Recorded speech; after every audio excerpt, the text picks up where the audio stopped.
So what's the story with survival cards? Are they any good? Would these be a good addition to a survival kit or just a big waste of time? Survival cards like this are usually laser cut and they have a whole bunch of little items in them that are supposed to help you in case of a survival situation. What I want to do today is take these out and test them. Actually test them to see if they really do what they claim to do. This one I got off of Amazon for like 11 bucks. So they're not really expensive and they're super fun. I mean, they got all kinds of little gadgets on them and who wouldn't want to own one of these? But let's put them to the test. We're gonna cover snares, fishing, hunting, trapping, cutting. There's items in here for crafting tools, for repair, but are they truly useful? Or are the alternatives that you can make out in the wilderness just as good or better? Stick around and we're gonna cover all of that in this video. All right, survival cards. I'm gonna start with the frog gig. We're gonna put a frog gig together on a spear, see how it works. Once you break this apart, then everything else is gonna kind of fall apart too, which is kind of a bummer. So if you have a little container, that'd be best to put them all in. Just gonna work these free from the rest of the parts. Trying to get a hook in my finger. There it is. But let's try to lash this to a long pole and see how it works. The trick is you want something pretty long so you can kind of sneak up on a frog. So get yourself something very long and kind of straight like this. Next, we're gonna clean up the end and then fit the gig into it and tie it up.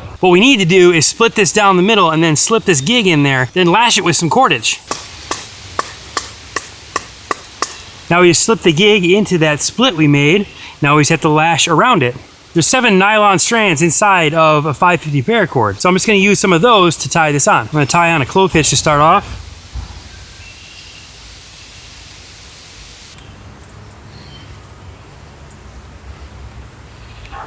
Once you get a few wraps around it, then you can tie it off in a square knot. I don't usually like working with paracord because of this reason. It's very, very slippery and it stretches too much, so I don't really like it. I usually like to use bank line, tarred bank line, because it doesn't stretch as much and it's a lot easier to work with.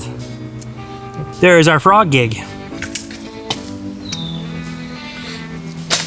Now we haven't had rain in a long time here, so everything's very dry. There's like no frogs that I can find. But I did find a bottle. At least I'm picking up some garbage.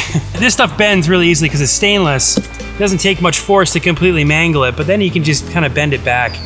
You'll be able to do that a few times before it breaks, so be careful if you're gonna use these.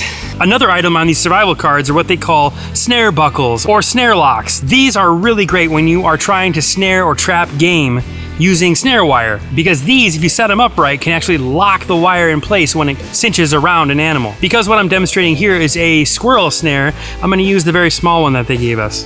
Now, right out of the box, they don't work as good unless you were to bend them. All you have to do is just grab them with your multi-tool, kind of bend them over a little bit with a rock or a log. Just like that.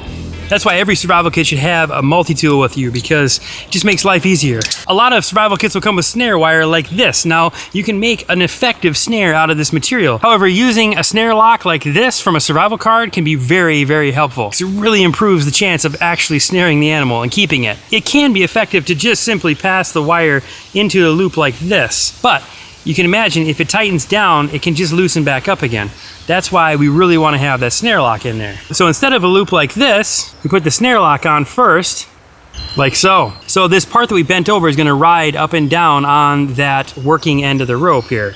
The working end is going to go back and tie to the release. So if we were trying to snare a rabbit, we'd make something about this size. And this is where we would position the snare buckle at the top, so gravity will work towards it when the animal goes through. So now if the animal gets stuck in there, it cannot come undone because it's biting against the wire. So as far as survival cards go, these are a total win. I highly suggest keeping these in every survival kit. Now, it goes without saying, you should not be making snares and leaving them set unless you're in a survival situation. In most places, it's illegal to snare animals in this way. This is purely for educational purposes and should only be used in a life or death situation. Now, just putting out one snare is probably not going to be enough to keep you alive.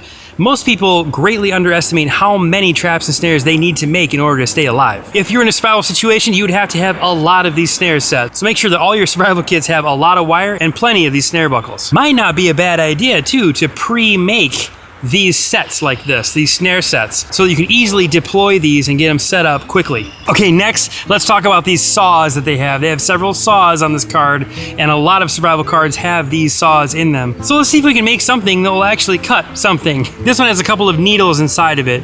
I'm gonna get those taken out just so we don't lose them. So you have to improvise a way to hold this so you can actually use it. So we're gonna attach this to a sapling with some cordage and see if we can actually cut anything with it. This might help you make small notches and things like snares, triggers, toggles, campcraft items. This could help you make small tools and utensils that would be helpful in a survival situation.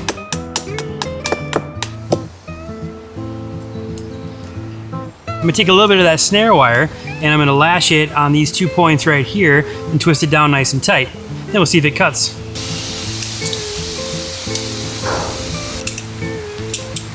And there's the finished product. Now let's see if it works.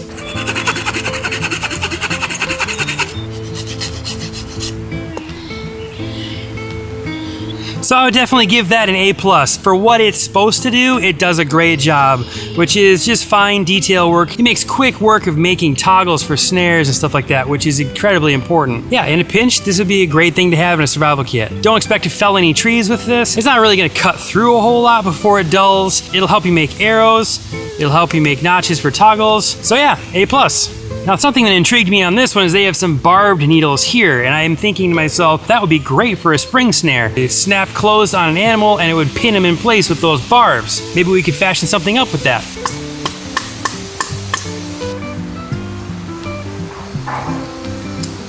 So the idea behind a spring snare like this is to attach a very springy sapling to something with a trigger, and so when it springs closed, these darts impale whatever is meaning to be trapped. So if you lash these in place very well, I think this would be very effective. Nice to have. As for this knife, there's no edge on it, so we would have to find a rock to actually sharpen this thing. It might take a while, but let's try it. I'm gonna pop the arrowhead out of it. We'll save that for later. And all these needles and hooks. I don't need one of those stuck in my hand. One thing that's really great about having a good multi-tool with you is that most of these multi-tools, they have a good file on them, so I can put an edge on this blade. This thing's really hard to hang on to. It's very flimsy, so we should make a little handle for it.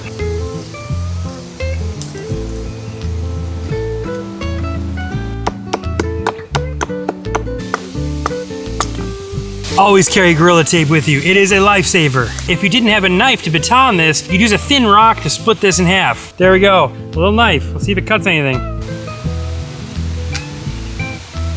Okay, it works. It's kind of like peeling a carrot, though. It's not really that impressive, is it? This is not sharp enough to cut into the wood, so I don't really think this is a very useful thing. The material is stainless, so it bends really easily. It's very soft. It won't hold an edge. That's never really gonna do knife things. I mean, you're not gonna skin anything, you're not gonna cut anything really. It's gonna cut cordage, that's about it, and then it's gonna be dull. Better to just have a small Swiss Army knife, or even a razor blade would be better than that. I would give that a C-, yeah.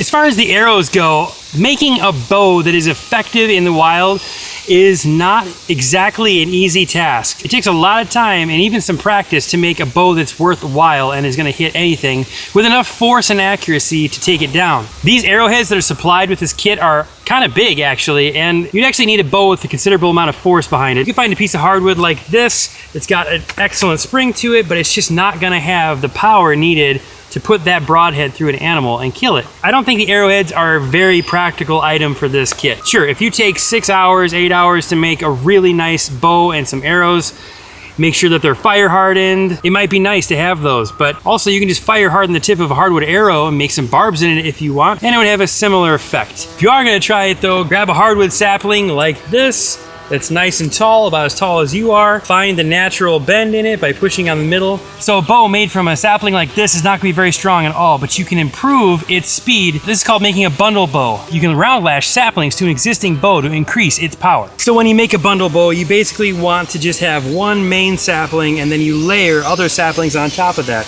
Could be 3, 4, 5, 6, depending on the diameter. Make sure that you round lash it at regular intervals along the bow. I tacked this together with some Gorilla Tape, but now I'm lashing it with bank line because it's gonna hold much better. So although this bow looks like it could do some serious damage, it's actually horrible. There's too much bend in this bow to start off with, so I can't get a powerful enough draw out of this bow. This is probably like a 5-pound pole right here. That's not gonna do anything. I mean, I can stick it in a tree, but it's not gonna kill anything. minutes. Now I only gave myself 15 minutes to make that bow, and it really reflects that. It's kind of bad, but I wanted to show you that as an example, that if you use green wood and you make a bundle bow, it's probably not gonna work unless you select the woods right. Now you could strip the bark off those, force dry them over a fire, retie them together, and they'll be much snappier. But as they are, they're just far too green to use as a bow. To do it right, you have to carve the bow out of a stave about that big around, and there's a whole method to it. It's very cool, definitely worth trying out. But in a survival situation, this might not make a huge difference. More effort is going to be put into the bow, getting it strung, finding or making the cordage to string the bow. Making the arrows is super tough, finding fletching for the arrows, all that stuff. I would give those a B, because if you know what you're doing and you've practiced some bow making, great. If not, then it could be a giant waste of time and calories to try to make a bow if you haven't done it already and practiced it. These hooks are pretty cool. I don't doubt for a minute that these would work. They have a good barb on them, they're very lightweight, and they're strong enough to be a hook and catch a small fish. So I think it's a win. These tiny needles are also very cool. Put a small piece of nylon cordage in there from paracord and you sew up something that's ripped, or if you really had to, you could give yourself sutures with this. Ugh. As for the fork, I mean, if you're in a situation where you need the rest of the items in this kit, the fork is the last thing on your mind. And I don't even think that's a very good fork, to be honest. I'd rather try to use that as a frog gig. I know there's better versions of these out there, so let me know in the comments if you found one that you like. I hope you found that useful, or at least entertaining. We'll see you later.